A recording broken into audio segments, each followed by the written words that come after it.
खबर है वाराणसी से, जहां शिवरात्रि के मौके पर विश्वनाथ मंदिर में आस्था का सैलाब उमड़ पड़ा है। देखिए, सुबह से ही भक्त कतारों में लगकर जलाभिषेक कर रखे हैं। भीड़ को देखते हुए मंदिर और आसपास के इलाके में सुरक्षा के पुख्ता इंतजाम किए गए। बड़ी बड़ी लंबी लंबी लाइनें वहां पर दिखाई दे रही। सुबह से ही भक्त पहुंचे हुए हैं। तो सावन की शिवरात्रि पर बाबा विश्वनाथ के दर्शन के लिए श्रद्धालुओं का सैलाब उमड़ पड़ा है और इसी के साथ कांवड़ यात्रा भी अपने अंतिम पड़ाव में है। सुबह से ही भक्त लंबी कतारों में लगे। के दौरान हलाहल विष का पान भगवान भोलेनाथ ने किया था और आज शिवरात्रि के दिन उन्हें ये विशेष तो आज सावन की शिवरात्रि है और इसी दिन कांवड़िए श्रद्धा के साथ भोलेनाथ को जलाभिषेक अर्पित करते हैं। इसके लिए यूपी में सुरक्षा के कड़े इंतजाम किए गए हैं। हरिद्वार से जल लेने के बाद भोले के भक्त मेरठ से होते हुए यूपी के दूसरे जिलों दिल्ली, हरियाणा और राजस्थान की ओर जा रहे हैं। लक्ष्य है सावन की शिवरात्रि पर भगवान शिव का जलाभिषेक। सबसे ज्यादा संवेदनशील कांवड़ रूट में से एक है मेरठ रेंज।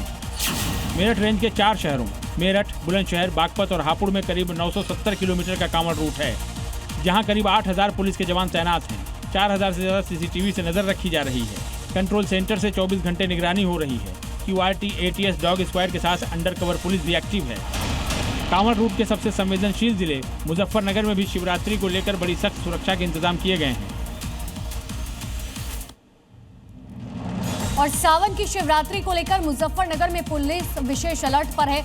मंदिर और शिवालयों के आसपास फोर्स की तैनाती की गई। भक्त यहां कड़ी सुरक्षा में जलाभिषेक कर रहे हैं। शिव भक्तों की सुरक्षा पुख्ता करने के लिए DIG खुद सड़कों पर उतरे हैं। शिव चौक समेत 3 प्राचीन शिव मंदिरों के पास चौकसी बढ़ा दी गई है। कड़ी सुरक्षा में भक्त अपने आराध्य भगवान शिव को जल अर्पित कर रहे हैं।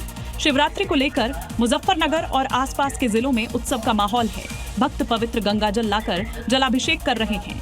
भगवान शिव के भक्तों को कोई परेशानी ना हो, लॉ एंड ऑर्डर की कोई समस्या पैदा ना हो, इसके लिए CM योगी के निर्देश पर पूरे उत्तर प्रदेश में पुलिस अलर्ट है।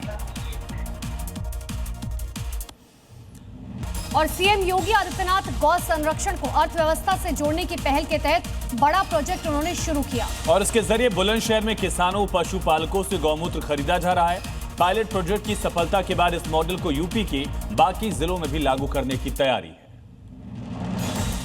पायलट प्रोजेक्ट बुलंदशहर में एक किसान उत्पादक संगठन के जरिए शुरू किया गया है और दावा है कि इससे महिला सशक्तिकरण और जैविक खेती को बढ़ावा मिलेगा। गोमूत्र आधारित उत्पादों के इस्तेमाल को बढ़ावा मिलेगा। योजना के तहत किसानों और पशुपालकों से 10 रुपए प्रति लीटर के भाव से गोमूत्र खरीदा जा रहा है, जो आगे चलकर 20 रुपए प्रति लीटर हो जाएगा।